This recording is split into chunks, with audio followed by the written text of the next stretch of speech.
Thank you for joining me today to talk about something I saw on your YouTube channel. Actually, I came across a video, and I'll link it in the show notes below, of you giving 3 points why Lutherans shouldn't abandon ship and go toward Rome or Constantinople. So I'm curious, is there a trend that you know about that maybe the listeners across the fence aren't aware of? Is there a trend among Lutherans to become Roman Catholic or to become Eastern Orthodox? Is that something that is ongoing and a problem that we're facing in the church? I mean, I don't have like official statistics, let's say. Okay. So I don't have hard numbers that I could point to. Only anecdotes, but enough anecdotes create a statistic, I guess. Sure. And so when you start to see these murmurings, not just in your own local circumstance, but in parishes across the country and amongst other Missouri Synod Lutheran pastors, and concerns also raised by even professors at the seminary. I remember one professor at the seminary a number of years ago doing kind of an informal poll of people asking, do you know anybody who has converted out of Lutheranism and into Eastern Orthodoxy?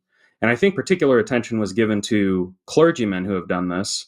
And there was, as I recall, quite a number of names listed there. Probably the most famous one in recent history, not our memory, I suppose, but is Yaroslav Pelikan.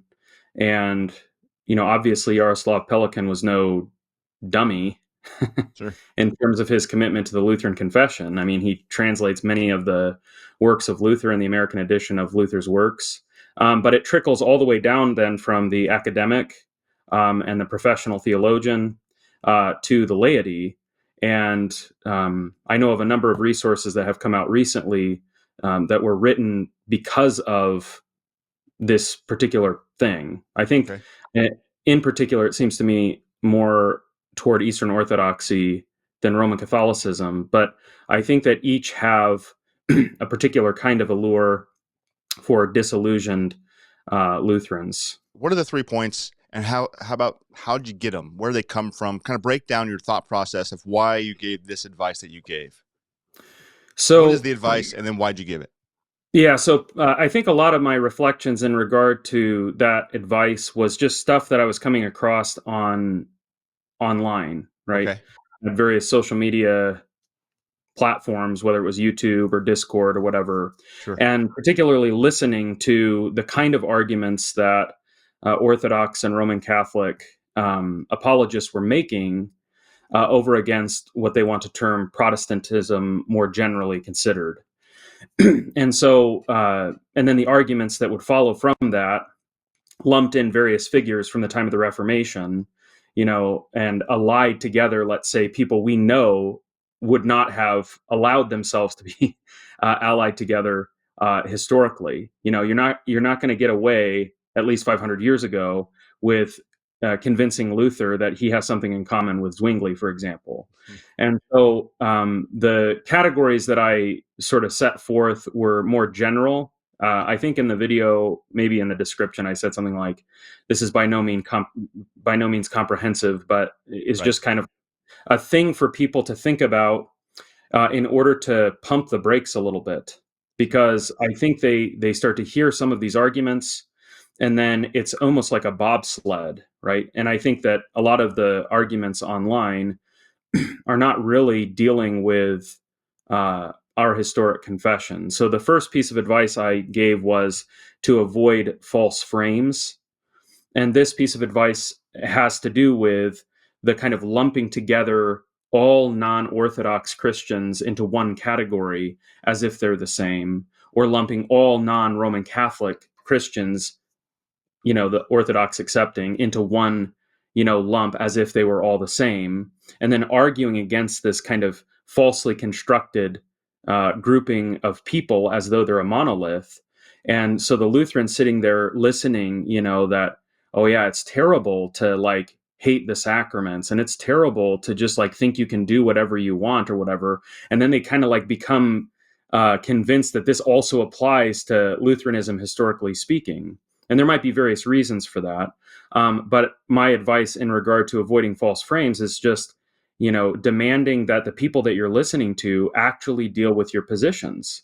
And the chance that you find yourself agreeing with a Roman Catholic or an Eastern Orthodox and the apologetic that they're making against Protestantism, more broadly considered, it probably has to do with the fact that you're a confessional Lutheran, because we share many of those critiques. Yeah, and that's probably why the very beginning kernel of why a Lutheran might be considering, if he's going to move to a different church, the Lutheran who's considering Rome or going to the East is a confessional Lutheran by and large, probably. Otherwise, listeners of the show, perhaps, and probably not many of them, but they consider Lutheran to be part of the broader Protestant, and they would be like, why would a Lutheran want to go to Rome? I want to be like Doug Wilson, or I want to be like John MacArthur. I want to go that way. Some people might be thinking, wow, this is completely different. I love that you did that. In fact, it was so timely that I watched your video, because we critiqued the Fiducia Supplicans from the Pope, and I put a clip of that out on YouTube, just a clip of it, using two Roman Catholic apologists on YouTube, Brian Holdsworth and Trent Horn, and their critique of the document themselves. So from a Roman Catholic, but the comments that blew up on my YouTube post were doing exactly what you said, lumping me as a Lutheran with all Protestantism. The argument was us versus all of Protestantism, and I they want to go with Luther, and they want to point out the ELCA and all the the sparkle creeds and all this kind. And I'm like, yeah, I agree. Those things are horrible. I'm not with them either. But that doesn't mean I'm with you either. So that was extremely well timed for me to hear the way you framed that. Avoid false frames. Super helpful. What's the next couple pieces of advice you give here? Maybe another thing under this heading is the, like what you'll see also online, and some Lutherans do this, and I guess maybe I'm ignorant, but it kind of drives me bonkers when even Lutherans are kind of lumping us together into some other narrower category, like a classical Protestant or a magisterial Protestant. I mean, I think it's uncalled for to just lump us in together with the term Protestant without any kind of qualification, because, of course, words have meaning in their time. And so it might very well be true that we could have, taken up the mantle of Protestantism 500 years ago, because after all, that's who started the name, let's say, was a bunch of Lutheran princes protesting against the Roman Church. But now it has more of, it has more to do with sacramentarianism in the 21st century. Protestantism is that is, because most people who think of themselves as Protestants think of themselves as decidedly not Catholic. And one of the things that they argue against is sacramental grace, or the forgiveness of sins being given through baptism and the Holy Communion. And it's like, well, we're not on that train at all. But I would also appeal and say we're not in like a narrower category either of magisterial Protestants. There really isn't. I mean, I don't want to overstrain how much disagreement there was in the 16th century between these various reforming groups. But if you read Luther's Large Catechism, for example, he's being accused of denying sola fide because of his position on baptismal regeneration. So we don't even have agreement necessarily on the solas of the Reformation, right? You can mouth, I believe this thing, and we can have the same syllables and so forth, but the meanings are drastically different. So for Luther, sola fide isn't undermined by baptismal regeneration. He says that the sacraments demand faith. The whole point of sola fide is not faith all by its lonesome, but faith is the only receiving organ to which God can give his promise. And so he gives that promise in external means like baptism and the Holy Communion. So whether or not we have those, our sacramental theology in common with some of these other groups that might be more sane, let's say, than Zwingli, nevertheless, there are these distinctions that avail historically. And I just don't think we do ourselves any favors by, lumping ourselves into this kind of watered down category, because it causes us to sort of look away from the Book of Concord. Everywhere I look, whether it's in the preface to the Book of Concord or in the Augsburg Confession or in the preface to the formula or the conclusion to the formula, these reformers are saying, we're taking this confession with us to the judgment seat of Christ, you know? So, and what they condemn in the Formula of Concord or in the Augsburg Confession, we likewise also condemn. And so it's like, for nicety's sake, we want to say, well, we're all, we're kind of doing the same thing. But I mean, once you start to delve beneath the surface, it becomes pretty plain fairly quickly that what we're doing is not, the same kind of project that the Anglicans are doing, or the Calvinists are doing, or the Sacramentarians certainly are doing. And so the appeal there, against the false frame is just lean into your own confession of faith.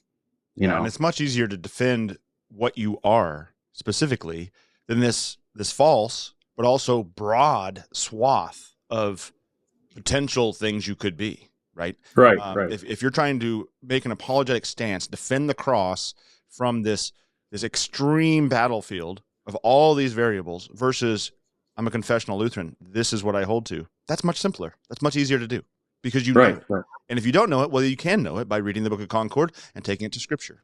So how about the next one? Avoid ecclesiastical impressionism. Unpack that for us. Yeah, this phrase was introduced to me by a friend of mine, Joshua Shuping, who wrote a book called Disillusioned. Joshua Shuping was an Orthodox priest who left the priesthood in the Orthodox Church. And one of the things he talks about at the beginning of that book, really in an appeal to those who are thinking about converting to the Eastern Orthodox Church, is to avoid impressionism. And the impressionism is the kind of orthodoxy that they're introduced to in their local parish, which might be, to one degree or another, watered down compared to the official canonical positions of the Orthodox Church. And one of the, striking examples that he uses is, on the Sunday of Orthodoxy in the Orthodox ecclesiastical calendar, very many Orthodox parishes still announce anathemas against all the heretics outside the Orthodox Church, among whom are Martin Luther and co. So they're anathematized on the Sunday of Orthodoxy. And so Joshua Shuping's point in this book is to say very many people are presented with this kind of palatable form of orthodoxy in their local congregation, and they make it seem as though orthodoxy is not as exclusivistic as it actually is. And so you avoid the impressionism of, hey, I can be Orthodox and still think that my grandma, who's a Baptist, isn't going to go to hell. But canonically speaking, that is the position of the Orthodox Church. If you're outside the church, you're in some cases, and I think the priests who talk this way are being more honest with their own positions. They don't even think they can call you a Christian in actual fact. They think they can call you a Christian by convention, right? Okay. Like I can nominally, and for politeness sake, say, oh yeah, you're a Christian, but really I don't think that you're a Christian, because they have a fairly stringent border, let's say, around what constitutes the church. And the Roman Church had this probably up to Vatican II in a stricter sense than they do now. We're no longer anathematized, we're just separated brethren, but at least we're still brethren, I guess. Yeah. And so that kind of impressionism, he's just bidding people to deal with the canonical positions of the Orthodox Church instead of having an impressionistic idea of what the Orthodox Church is based on what your local priest told you, which that's not bad advice anywhere you go, right? Yeah. I don't think you'd be impressionistic in the Lutheran Church either, right? I think you should know exactly what it is the Lutheran confession is and what right and good practice ought to be and so forth. Do you think on this topic, do you think most of our Lutherans are probably operating with an impressionistic understanding of who they are? Just in general, laity? Yeah, well, I mean, like in our own congregation, circles. Do you think that's a problem? I think that might be a problem that we have in house. I think a lot of people in Lutheran congregations, and this is going to sound really rude. That's but okay. You're on the right show for that. Go ahead. Yeah, and I don't have to worry about congregants in other churches getting mad at me. But I think a lot of Lutherans they actually just don't even know that the Book of Concord exists. Yeah. There's I know, of Lutherans who have never read the Large Catechism, for example. And to say that that's a travesty is an understatement. I mean, I always say to my people, the Book of Concord is your book. It's actually more your book than it is my book. I mean, Yeah. the whole premise of the Book of Concord is that the church, that is to say, not just the clergyman, but the body of Christ, can know the faith, and they Amen. ought to know it, and Yeah. then be equipped, right, to be discerning hearers and so forth. But if you don't even know that a book exists that iterates your own confession, then what exactly is it that you think makes you a Lutheran? If I mean, hopefully it's at the very minimum the small catechism, but I have my doubts as to whether or not people who have been confirmed and in the church for 60 years have revisited the catechism. Yeah. And again, that's a fairly sharp observation from a young whippersnapper or whatever, but I I think think it's it's spot on. true. Yeah. Yeah. I mean, that's why I even posed the question. I think we are dealing with this, people have an impression in their own minds of what a Lutheran is. And because of our, well, I don't even know how to say this, but weaknesses, just to use a general term, we have allowed a culture of, I mean, I could ask a Lutheran in LA what makes a Lutheran, and it's going to be completely different from the Lutherans here in Ferndale, because Yeah. they're not operating from a standard basic confession of faith. They're just operating with what they've been experiencing at their own church and what they think, and never having verified it or explored it. Yeah, it's a problem I think we have in the synod. But anyway, And I mean, it could be a problem also amongst clergymen. I yeah, mean, oh you yeah, know, in one of the introductory essays in the reader's edition of the Book of Concord, there's a quote from CFW Walther, and he says that every pastor should ensure that every member family of his congregation has a Book of Concord in their house, yep, and therefore also he bids the synod to publish a relatively inexpensive copy of the Book of Concord so that it might be affordable for the member families of our parishes. And so, pastors should really impress this confession upon their people, and to show them why it's good, right? To inwardly digest this confession and make it their own. And this is something that Charles Croft says in his book, The Conservative Reformation and Its Theology. Every generation of Lutherans must imbibe the confession of the Book of Concord and make it their own confession. It doesn't do you any good to like point at the book on the shelf like a relic and say, well, there it is. And that, it's meant to be in your heart and then coming out of your mouth. So in any case, perfect. So the other thing maybe, no, go sorry, go ahead. ahead. Nope. Well, the other You thing on ecclesiastical impressionism too is, and this is maybe related to something that Will Whedon said in a two-part presentation he did on why you should remain Lutheran. He said that it's important to compare a Lutheran ideal to an Orthodox or Roman Catholic ideal. And what he meant by that was, don't take a bad local circumstance that we all know exist, right? There are terrible local circumstances of Lutheranism in the Missouri Synod, which is a huge problem. And it's contributing to the problem of people saying, this is unserious, and I want to go find something that, at least by appearance, is more ancient and more serious and more committed to the Christ that I see not only in the scriptures, but also in the historic church. So he says, don't take your local circumstance and then compare it to a local circumstance in an Orthodox church, but compare the ideal to the ideal. And that is to say, compare what is the doctrine that is professed by the Lutheran Church in comparison to the Roman Church, in comparison to the Orthodox Church, and then compare those things to what is revealed in the sacred scripture and make your decision accordingly. And if you're in a terrible, situation, you're at a congregation where the pastor tolerates and maybe promotes open communion, or you have women lectors, or you have things going on in your congregation that you think this is just not the way it ought to be. If you're willing to leave your confession to go to some heterodox church that corrupts the gospel, that's 5 minutes away from your house, then you better be willing to get in your car and drive 2 hours to find a congregation that actually upholds what you know to be a pure confession. I mean, there really is no excuse for being allured by these impressionistic things. And I think a lot of it starts out, at least initially, as an external appeal, right? There is a lot of beauty in the Orthodox Church. right. I mean, and I'm an appreciator of ecclesiastical beauty. And frankly, modern Lutherans just suck at this. And we need to be better. because beauty is a part of the argument for God's existence. And Yeah. so our forebears didn't build beautiful churches because that was just like a thing that people thought was kind of neat to do. I mean, there was an intention behind building a beautiful cathedral church, or, Right. you know, investing your resources to support beauty. But that's obviously not the gospel either. So you shouldn't just go to orthodoxy because it's pretty or they have greater uniformity in their externals. Those things are canonized and can't be done otherwise.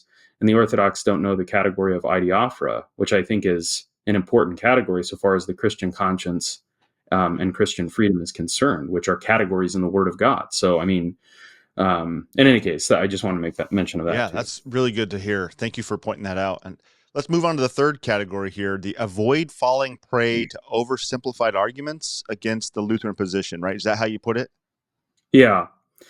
Yeah, so here, this is, I know that Jordan Cooper has made a video on like avoiding the notion that the Lutheran is committed to Luther per se, Luther himself, as opposed to understanding that Lutherans are committed to a confession which is contained in the 1580 Book of Concord. And so the point here on oversimplified arguments is you'll hear a lot of Orthodox apologists or Roman Catholic apologists say, I mean, they don't understand Luther at all. It's clear that these guys don't read Luther. They read books about Luther, and then they get their own impressions about what Luther had said or whatever it is about works or faith or reason or what. I mean, it's like the same kind of statements. Oh, Luther said that reason was a whore, and he said that we should just not use reason, and he said good works are filthy and blah blah blah blah blah. And it's just like they just trot out all of these things from Luther. But even if Luther said all of those things, okay, which I'm skeptical as to the truthfulness of any of these statements from these people who make these kind of arguments, but even if it were the case that Luther in some of his private correspondences or in some of his works had said any of these things, it's like, so what? That's the answer. That's actually the answer, because I don't subscribe to everything that Luther ever said, right? Yeah. I mean, Luther said very many things that just frankly aren't appropriate to be in a public confession of faith. I mean, he was an individual, right? And it's not like, so they accuse us of treating Luther like a new pope. And it's like, no, you're projecting on us. You're trying to make us treat Luther like a new pope by saying, well, Luther said this thing and you're now responsible for it. And it's like, not so. We subscribe to a confession, not to something that Luther said or did. And so those are the kind of simplified arguments. Well, Luther said this. Can you believe that? Oh my goodness, I'm scandalized by this thing that Luther said. It's like, so what? Luther said some scandalizing thing. I mean, I've said a scandalizing thing before.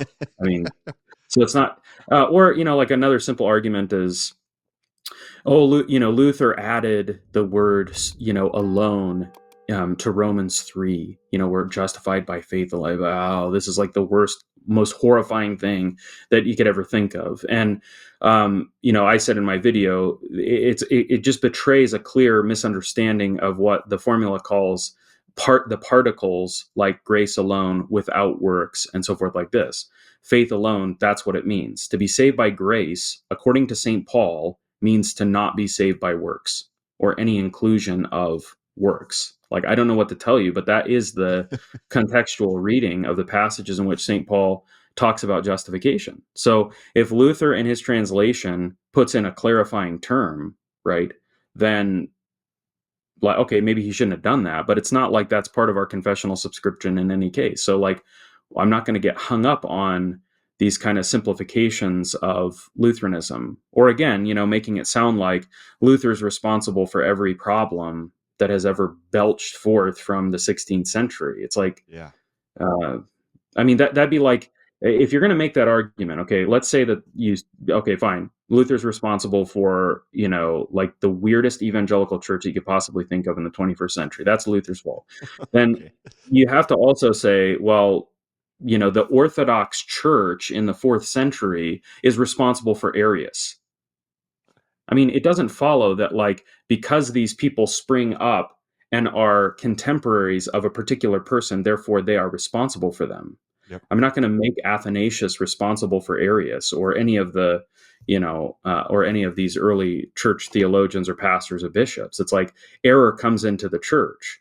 the Reformation was a boiling point that had been building for centuries. Right? It's not like Luther was the sole originator of it, and then, I mean, he was horrified by all the things he saw, probably more so than his opponents. His opponents actually delighted in all these disparate groups coming up because they used it as an argument to show that the Lutherans were wrong. Yep.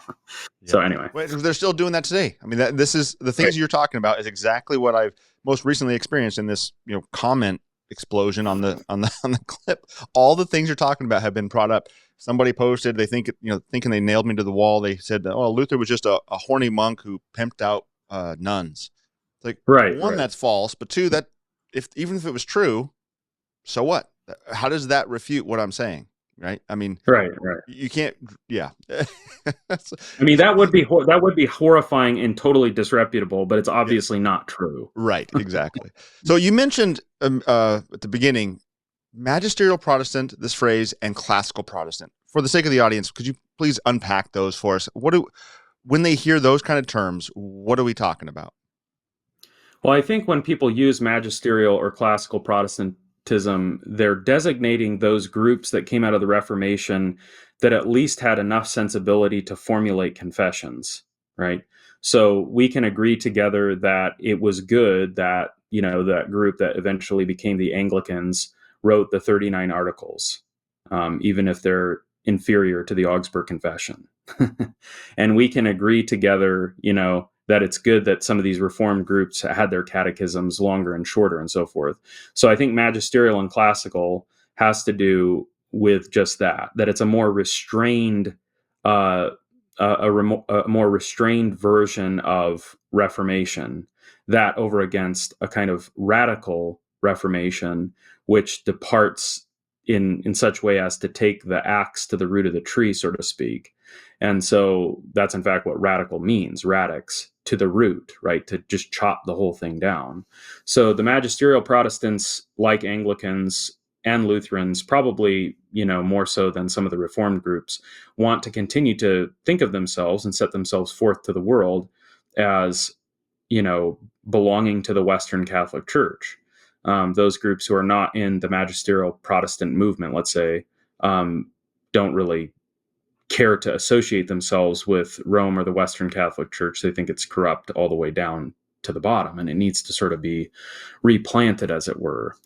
And my concern here, again, to ally ourselves too closely together with these groups that are with us in terms of setting forth a confession, is they're setting forth a confession that is not in every way in accord with the Word of God, right? And so when you read the Book of Concord, the Lutheran confessors are saying, these confessions we take with us to the judgment seat of Christ: the Augustana, the Apology, the Catechisms of Luther, the small called Articles, the Formula of Concord, both the Epitome and Solid Declaration, the Treatise on the Power and Primacy of the Pope. These things, from our standpoint, are representative of what the sacred scripture actually teaches. And so, again, I just don't understand, I don't need to lump myself in together with these other groups and make whatever problems they have that I don't agree with my own kind of problems. I think we can work toward unity, right? You get this sense in the Book of Concord that, it's called the Book of Concord, for crying out loud. It's not called the Book of Division, So their goal is to try and bring unity.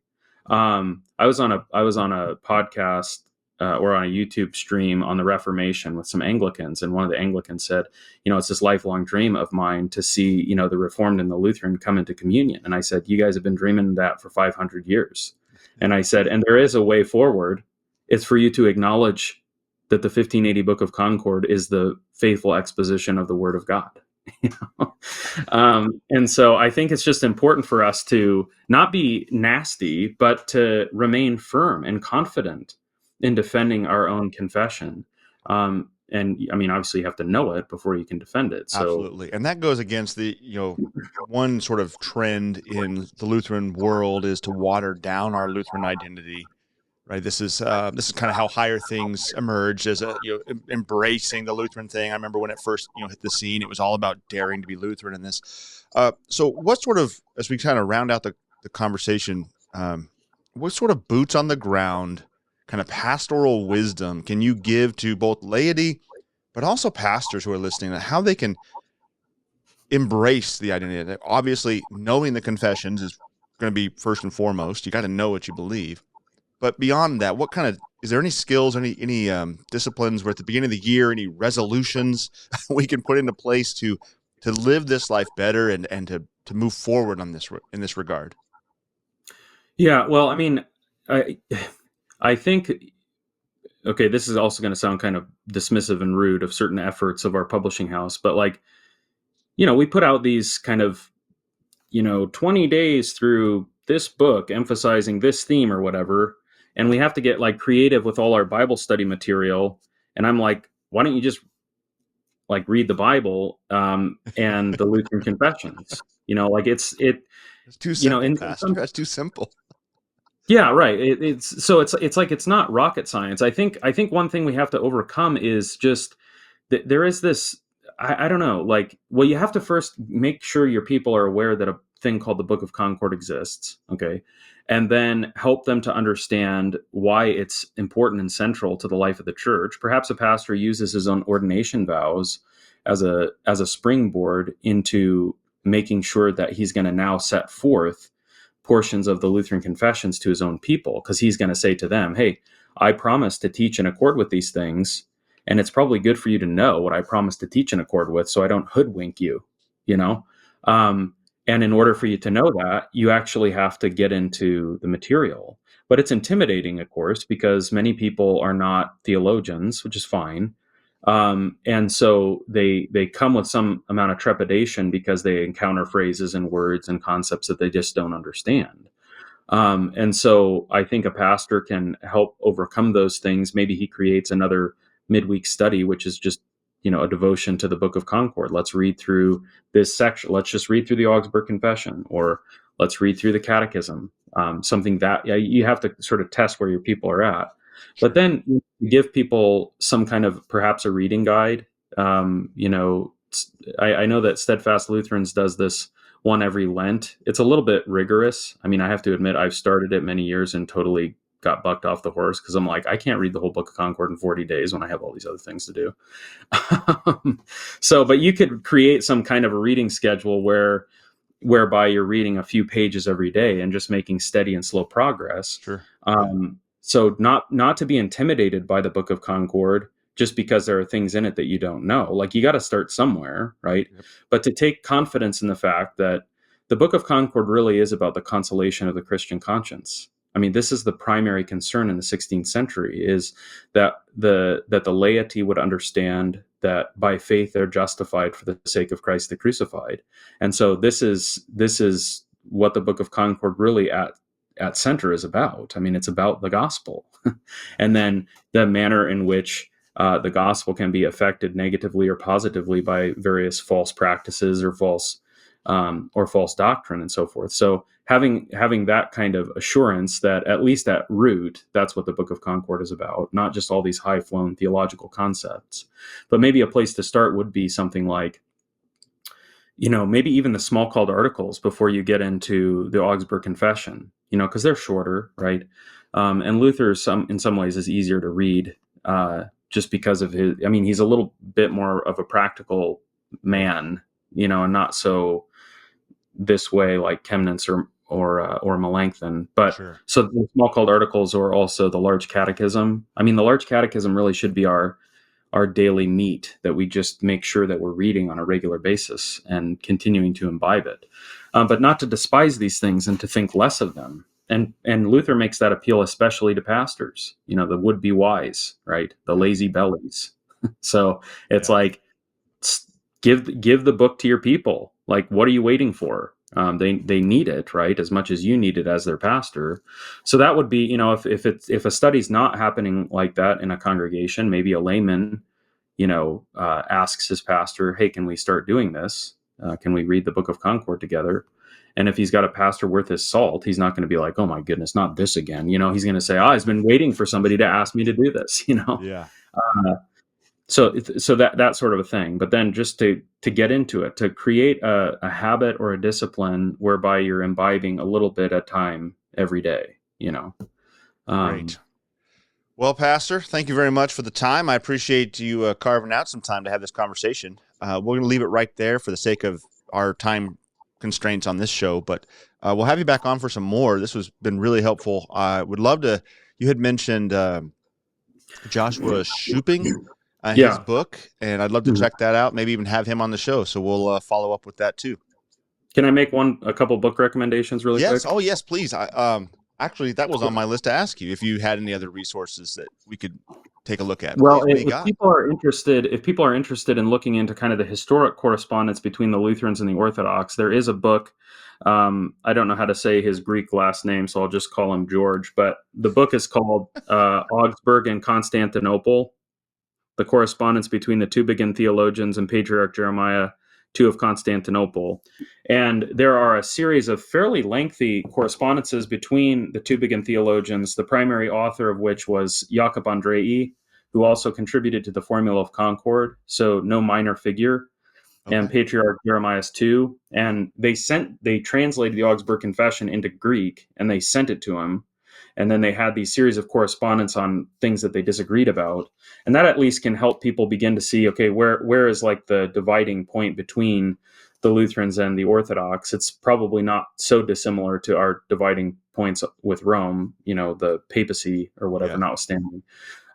So that would be a good work if anybody's interested in just like, okay, how did the historic Lutherans interact with some of these Orthodox doctrines? What else you got? The one for, again, the kind of historic treatment of some of the Roman positions would be Martin Chemnitz's examination of the Council of Trent. That's a little bit more of a hefty 4-volume work that you're going to get nickeled and dimed to buy. But maybe your pastor has a copy that he can make some copies of pages. So that's a helpful work. But then again, to find, to spend, I think, most of your time at least developing a better sense of what your own confession is. Like, don't be overcome by apologists in other Christian denominations, because of your ignorance, right? Yeah. And you probably shouldn't even engage with that material until you're ready to think through the concepts, because you've actually spent some time considering your own confession. But if people are interested, or there are other, I can send some other things to you that you can maybe put in your show notes. Yeah, we'll put them in the show notes. Would you please? That'd be great. Yeah, like the Filaret Catechism is a Russian Orthodox, I think, catechism from like the 20th century or the 18th century, and that's kind of question and answer, and that's for an Orthodox audience. So it at least give you an idea of what are some of their positions on various issues with tradition and other things. Super like helpful. that. Super helpful. Yeah. Well, thank you, brother. I really appreciate the time. I know you're busy out there in Hayden, Idaho. So please greet the saints there on behalf of KFUO and even St. Mark here from Ferndale. Let them know we're thankful for you and your time and your faithful witness there in Hayden. Keep up the good fight. Well, thank you for the time. Absolutely. Thanks. You've been watching a clip from the episode of Cross Defense that aired on January 27th, 2024. To listen to the entire thing, go to kfuo.org or find Cross Defense on your favorite podcast platform. While you're there, you might as well subscribe and leave the show a 5-star review, yeah? Cross Defense airs every Saturday at 11 a.m. Central. I hope you'll tune in. It's a blessing to be able to serve you in this way. If you want more from me, take a look at this playlist right here.